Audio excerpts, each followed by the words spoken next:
अस्सलाम वालेकुम dear students, कैसे हैं आप सब और कैसे चल रही है आपकी प्रिपरेशन। मेरी दुआएं इंशाल्लाह आपके साथ हैं, इंशाल्लाह आप ज़रूर कामयाब हो जाओगे। तो चले बेटा, ये पेपर एनालिसिस है साइकोलॉजी वालों के लिए। जैसा कि आप सब जानते हैं, हमने 2022 का पेपर भी अल्हम्दुलिल्लाह कंप्लीट किया है और मैंने आपसे प्रॉमिस किया था कि 2020 का पेपर भी हम आपके साथ शेयर करेंगे। तो जी हाँ, आज हम लेकर आपके लिए आए हैं 2020 का paper MA psychology year 2020। Okay, तो हालांकि इसमें अगर हम सिलेबस की बात करेंगे तो काफ़ी सारे ऐसे क्वेश्चंस है जो सिलेबस में नहीं है, लेकिन 21, 22 जो दो पेपर्स है उस पर आप ज़्यादा फोकस करेंगे और जो लेक्चर्स मैंने आपको प्रोवाइड किए हैं उस पर ज़्यादा कॉन्सेंट्रेट करेंगे। ठीक है, तो चलते हैं, इसके दो हिस्से करेंगे, पहले 30 क्वेश्चंस और फिर नेक्स्ट दिन और 30 क्वेश्चंस। ठीक है, तो जुड़े रहे अपने शाहिद सर के साथ। ठीक है बेटा, तो चलते हैं, स्टार्ट करते हैं पहला क्वेश्चन। तो अगर हम पहला क्वेश्चन देखेंगे, what is the first question my dear, ये बेसिकली एक्सपेरिमेंटल मेथड। देखो, हमने experimental method, observation method, case study method, ये सारी चीजें हमने आपके साथ डिस्कस किए हैं। इनफैक्ट बहुत अच्छे से इनको समझ भी लिया है। तो अगर आप देखेंगे क्वेश्चन नंबर 1 क्या है, one of the two key steps of most basic forms of experimental method involves, यानी one of the two key steps of basic form of the experimental method involves। अगर ये तीनों ऑप्शंस आप देखेंगे तो इन 3-4 options में से आपको इंपॉर्टेंट जो देखने को मिलेगा वो पहला ही है, दैट इज द प्रेजेंस और strength of some variables believe to affect behaviour. अब देखिए, the effect of alterations are not carefully measured, no. तो अगर हम एक्सपेरिमेंटल मेथड देखेंगे तो एक्सपेरिमेंटल मेथड में हम कहते ही हैं कि it is a controlled observation method in which we try to find cause and effect relationship. तो बेटा ये वाला तो नहीं आएगा ना, बी पार्ट। तो लेकिन इसमें थोड़ा बहुत, नॉट थोड़ा बहुत, बट ये एक की स्टेप है एक्सपेरिमेंटल मेथड का। अगर हम सी वाला देखेंगे, all research participants have an equal chance of being exposed to the independent variable, नहीं यार, इट इज नॉट पॉसिबल कि तमाम जितने भी पार्टिसिपेंट्स है, तो ये वाला भी नहीं आएगा।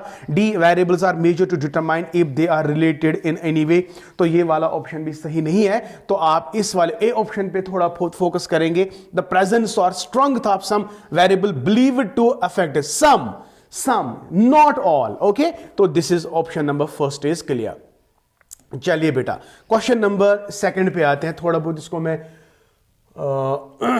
जस्ट यस, अब ठीक है। तो क्वेश्चन नंबर सेकंड पे चलते हैं बेटा, जल्दी जल्दी से। What is question number second?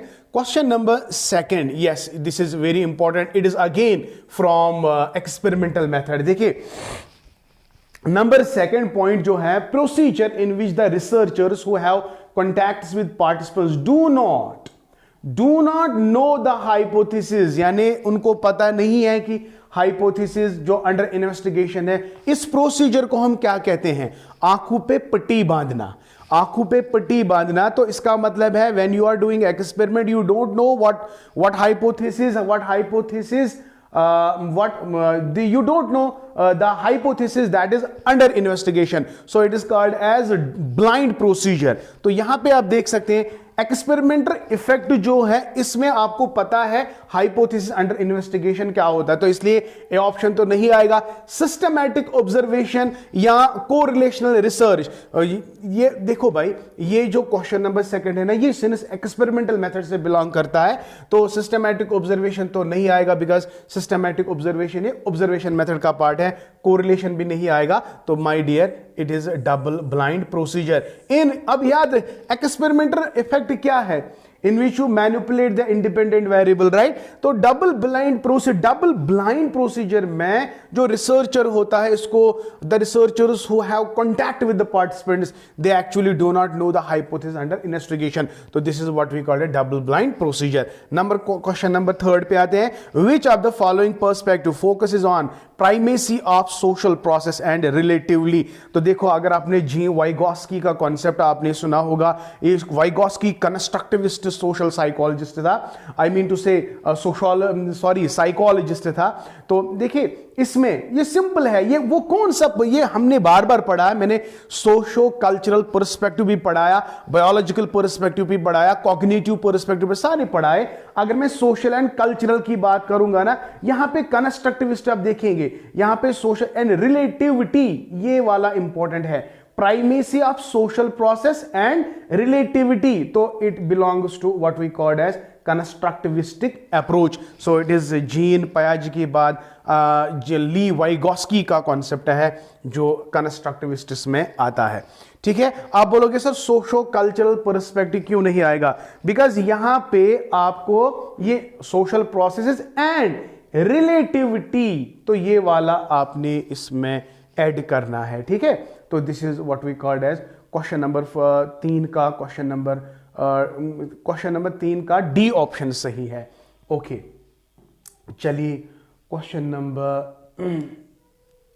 4 पे आते हैं। यस, देखो बहुत ही बढ़िया क्वेश्चन है। कंफाउंडिंग वेरिएबल के बारे में आपने बहुत बार नाम सुना या हमने भी आपको लेक्चर्स में पढ़ाया है कि कंफाउंडिंग वेरिएबल, देखिए भाई confounding variable is the unintended effect, directly चलते हैं। Confounding variables are those variables that researcher fails to eliminate, thus damaging the internal validity of an experiment. देखो ये कंफाउंडिंग वेरिएबल्स है, दे occur along with the independent variable and in which it is not possible for the experimenter to control that. तो अगर वो control नहीं करेगा तो definitely जो वैलिडिटी ऑफ द एक्सपेरिमेंट है उस पर वो इफेक्ट करेगा। तो variables that the researcher fails to eliminate, तो this is what we called as confounding variable, ये याद रखेंगे। भाई question number 5 law of closure, ये लॉ ऑफ परसेप्शन है, हमने बहुत अच्छे से पढ़ा है। Law of perception, law of closure जो है, लॉ ऑफ क्लोजर जो है बहुत इजी है। लॉ ऑफ क्लोजर आपको पता है, मैंने आपको बताया था जब हमने पढ़ा कि अगर मैं ऐसे इस तरह से लिखूंगा या ऐसे फिगर बनाऊंगा, इस तरह से बनाऊंगा, तो आप डायरेक्टली बताओगे सर ये सर्कल है, सर ये ट्रायंगल है, सर ये क्या कहते हैं स्क्वायर है। But basically neither it is circle because यहां पे गैप है, और इस वाले में आप देखोगे यहां पे भी गैप है और इसमें भी गैप है। बट हम क्या करते हैं, लॉ ऑफ परसेप्शन क्या कहता है, we have a tendency of perceiving objects as whole entities despite the fact that there are some parts missing. तो आप इस सर्कल को आपने एज ए होल दिया, since something was missing, but still then you said that it is a circle. यहां पे same है, it was not a triangle, part of it was missing, but still you said it is a triangle. तो law of closure कहता है कि ये tendency of perceiving objects as whole entities despite the fact that some parts are missing. तो पहला ही option इसका सही है। ओके फाइन, चलिए बेटा अब क्वेश्चन नंबर 6 पे आते हैं। क्वेश्चन नंबर 6 क्या है, a type of conditioning in which the presentation of DCS, it is not DCS here, it is UCS, unconditioning stimulus, यानी unconditional precedes the presentation of CS is known as देखो CS plus UCS ये बिल्कुल यही है। The type of conditioning in which the presentation of UCS precede कर रहा है, यानी हम पहले UCS देते हैं उसके बाद CS देते हैं, तो इसको कहते हैं बैकवर्ड कंडीशनिंग। चूंकि देखो अगर मैं यहां पे लिखूंगा CS it is bell plus UCS it is food, ठीक है ना बेटा। तो ये वाली कंडीशनिंग जो है it is called forward conditioning, यानी CS is presented first followed by UCS। Are you getting my point? पहले CS देना फिर, लेकिन यहां पे कहता है कि a type of conditioning in which the presentation of UCS precedes the presentation of CS, यानी यहां पे पहले हम UCS देते हैं उसके बाद CS देते हैं, इसको बैकवर्ड कंडीशनिंग, यानी इसको उल्टा करो ना तो it's called what, backward conditioning. Since यहां पे बैकवर्ड कंडीशनिंग का ऑप्शन नहीं है तो it is none of the above is the right option. I hope बेटा ये हमने अच्छे से पढ़ा है। चलिए क्वेश्चन नंबर 7 की ओर। The production process is an important factor in, याद रखेंगे द प्रोडक्शन प्रोसेस जो है it is Allport Bandura's learning. आपने देखा जब हम इसको वीडियो दिखा रहे थे तो वहां से हम प्रोडक्शन प्रोसेस कि दूसरे कमरे में इसको ले जाते हैं तो वो बिल्कुल वही सिचुएशन इस प्रोड्यूस करता है जो उसने कहां पे देखा था, वीडियो में देखा था, जो उसको क्लिप दिखाई गई। तो प्रोडक्शन प्रोसेस जो है एक इंपॉर्टेंट फैक्टर है किसका, ऑब्जर्वेशनल लर्निंग का, जो एल्पोर्ट बेंडोरा ने दी है। चलिए बेटा क्वेश्चन नंबर 8 पे आते हैं। क्वेश्चन नंबर 8 क्या है, क्वेश्चन नंबर 8 जो है the aspects of our physical states that serve as retrieval cues for the information store in the long term is referred to as, it is called as state dependent retrieval. Procedural memory तो आपको पता ही है, पढ़ा है, procedural and declarative memory, right. तो encoding specificity principle means जब आप स्टिमुलस को एनकोड करते हो। Context dependent means the situation in which you are being there. Okay, तो स्टेट डिपेंडेंट इंटरवल में हमारा physical state that serves physical state एक रिट्रीवल क्यू हमारी इंफॉर्मेशन में स्टोर होती है लॉन्ग टर्म मेमोरी में, तो इसको हम कहते हैं स्टेट डिपेंडेंट रिट्रीवल। तो इसका ऑप्शन डी है। ये वाला क्वेश्चन सिंस आपके सिलेबस में नहीं है, लेकिन यर्क्स-डॉडसन लॉ, इसका स्टेटमेंट आप ऐसे ही याद रखो कि it is the level of arousal beyond which performance begin to decline is a function task difficulty. तो ये इसका स्टेटमेंट आप इसी तरह याद रखेंगे, Yerkes-Dodson law state is that the level of arousal beyond which performance begins to decline. एक minute, Yerkes-Dodson law, हाँ, the level of arousal beyond which performance begins to decline is the function of task difficulty. Okay, तो ये attention based question है, attention आपके syllabus में वैसे नहीं है। चलिए, हाँ, ये वाला क्वेश्चन बहुत इंपॉर्टेंट है। क्वेश्चन नंबर 10 की अगर हम बात करेंगे, स्टर्नबर्ग्स ट्राइआर्किक थ्योरी।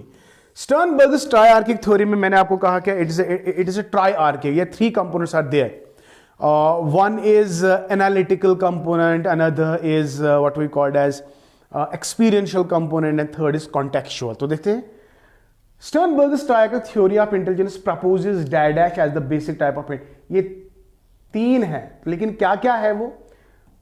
Componential, practical, creative. हालांकि इसने क्या दिया है, हायरार्की में नहीं दिया है। पहले कंपोनेंशियल है जिसको हम एनालिटिकल भी कहते हैं, फिर है एक्सपीरियंशियल जिसको हम कहते हैं क्या, क्रिएटिव कंपोनेंट भी, और लास्ट में प्रैक्टिकल है जिसको हम कॉन्टेक्सचुअल भी कहते हैं। याद रखना, कभी कभी ऐसे भी आएगा एनालिटिकल, क्रिएटिव, कॉन्टेक्सचुअल। तो componential also called analytical, practical also called contextual, creative also called as experiential. तो बेटा जी डी ऑप्शन सही है, लेकिन इसके और नाम है, ये आप पढ़ लीजिएगा, स्टर्नबर्ग्स ट्राइआर्किक थ्योरी, ये हमने वैसे पढ़ा है। क्वेश्चन नंबर 11, डाइडैश is a hormone which is involved in the breakdown of the fats.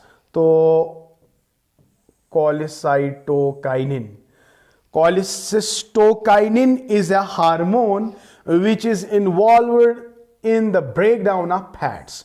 तो ब्रेकडाउन ऑफ फैट्स में कौन सा हार्मोन है, इट इज कोलिसिस्टोकाइनिन। चलिए, हाँ, कैनन-बार्ड की थ्योरी अगर पढ़ेंगे, ये इमोशंस थ्योरी है, वेरी इंपॉर्टेंट है, वेरी वेरी इंपॉर्टेंट है, ये हमने पढ़ा। जेम्स लैंग थ्योरी अगर आपको याद होगा, हाँ, जेम्स लैंग थ्योरी में, जेम्स और लैंग थ्योरी में, सॉरी ये Cannon Bard, according to Cannon Bard theory क्या कहती है, इमोशंस और बॉडीली चेंजेस जो है वो एट ए टाइम आकर होती है। लेकिन अगर मैं विलियम जेम्स लैंग की बात करूंगा, जेम्स लैंग में इमोशंस और bodily changes at A time occur नहीं होते हैं। पहले बॉडी चेंजेस होती हैं, उसके बाद आप इमोशंस एक्सपीरियंस करते हो। लेकिन जब कैनन-बार्ड थ्योरी है तो साइमल्टेनियसली दोनों चीजें आकर होती है, आपके इमोशनल फेल्ट भी और आपके बॉडी चेंजेस भी। That is why Cannon Bard theory जो है इसको 2 फैक्टर थ्योरी भी कहते हैं। टू फैक्टर थ्योरी या इक्विलेटरल थ्योरी भी कहते हैं, याद रखेंगे। तो at a time bodily changes, देखो आपने शेर को देखा, शेर के बाद बॉडीली चेंजेस भी आ गई और अब डर भी रहे हो। लेकिन जो जेम्स लैंग थ्योरी है, जेम्स लैंग थ्योरी क्या कहता है, हमारे अंदर पहले फिजियोलॉजिकल चेंजेस होती है and then we experience emotions, वह अलग अलग। लेकिन कैनान बार्ड थ्योरी में साइमल्टेनियसली ये दोनों चीजें होती हैं, हम डर भी रहे होते हैं और डरने के साथ साथ हमारे बॉडीली चेंजेस भी आ जाती है, ठीक है। और तीसरा जो थ्योरी है ना, सैचेस्टर थ्योरी, वहां पे कॉग्निटिव क्या कहते हैं इसको, कॉग्निटिव स्टाइल या कॉग्निटिव मैप, पहले आप सिचुएशन को अंडरस्टैंड करते हो तब जाके आप इमोशन फेल्ट हो जाती है। आई होप बेटा ये वाला ऑप्शन आपको समझ में आ गया। अब इसको देखेंगे, the body changes are much same, no same नहीं है। The emotions we feel, the body changes are much same for many emotions, even if there are differences in the patterns. No, the emotions we feel result from our perception of body, ये भी ठीक है, लेकिन felt of emotions and bodily changes occur in parallel with each other, resulting from activity in the brain area. Brain area में मैंने आपको कहा था cerebral cortex involved, thalamus, sympathetic nervous system, याद आया? वो डायग्राम आप याद करेंगे, इंशाल्लाह आपको सब समझ आएगा। चलिए भाई, हाँ, क्वेश्चन नंबर 13 पे आते हैं। क्वेश्चन नंबर 13 क्या है?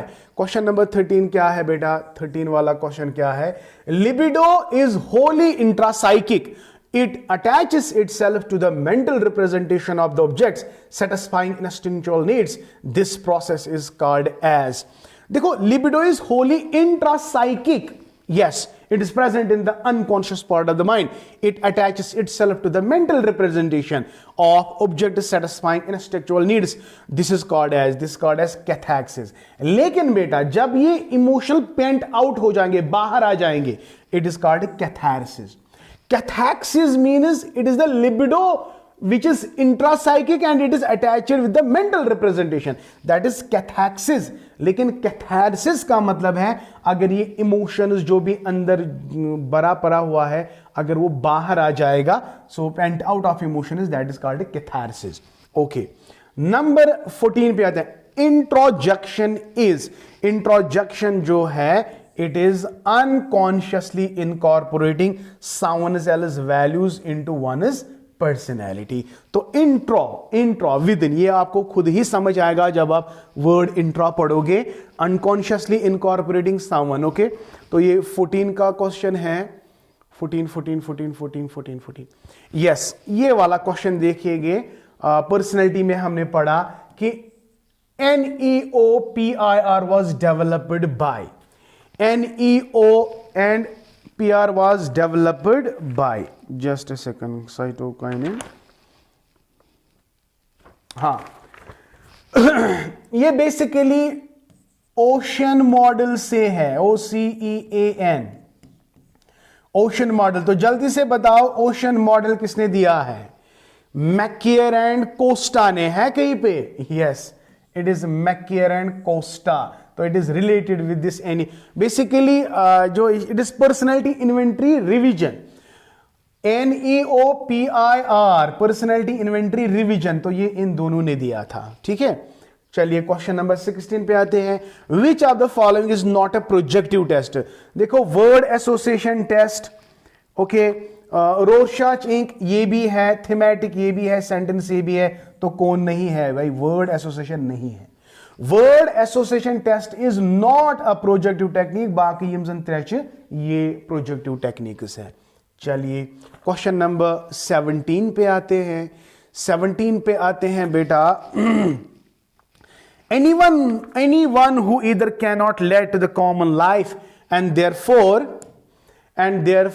does not partake of the society, ये जो 17 का है इसका एरिस्टोटल है, इसका सही आंसर एरिस्टोटल है, ठीक है। ओके, सोशल साइकोलॉजी में फर्स्ट एक्सपेरिमेंट किसने किया? इट इज नॉर्मन ट्रिपलेट, ये याद रखेंगे। तो नॉर्मन ट्रिपलेट जो है first experiment in social psychology, इसमें आप ये याद रखेंगे नॉर्मन ट्रिपलेट का कॉन्सेप्ट, ठीक है। Question number 18 is done. Okay, now question number 19 पे आते हैं। यस, हर्मेन्यूटिक, ये हर्मेन्यूटिक जो है it is related with the communication process. ठीक है ना बेटा, it is related with the communication process. तो it is a science of interpreting communication, verbal, non verbal और टेक्सचुअल। तो हर्मेन्यूटिक इथं जो याद यमा है क्वेश्चन ये, hermeneutic is the science of interpreting communication, verbal, non verbal और कॉन्टेक्सचुअल। तो क्वेश्चन नंबर 19 डन। चलिए okay, now the question number 20 पे आते हैं। An experiment. Okay, question number 20 पे आते हैं। आई डोंट नो कि ये वाला क्वेश्चन इसमें गड़बड़ लग रहा है मुझे। चले anyways, question number 20, an experiment where the goal was to observe if the authority position would cause people to act differently was carried by, आप इसमें याद रखेंगे, it is Philip Zimbardo's experiment. It is Philip Zimbardo's experiment. Number 21 पे आते हैं। ये show influential model of attitude change and formation is, इसको हम इलॉब्रेशन लाइक्लीहुड मॉडल। 21 का डी ऑप्शन सही है बेटा। ओके, क्वेश्चन नंबर 22 पे आते हैं। देखो क्वेश्चन नंबर 22 क्या है, ऑल ऑफ द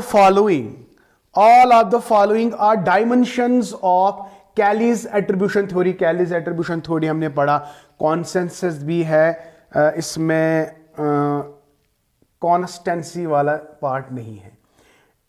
कैलीज का एट्रीब्यूशन थ्योरी में हमने सीसीडी का कॉन्सेप्ट पढ़ा, ये तीनों इसके एट्रीब्यूशंस है बेटा, लेकिन constancy is not the attribution of Kelley's attribution, dimension नहीं है कैलीज का। ठीक है, क्वेश्चन नंबर 23 पे आते हैं।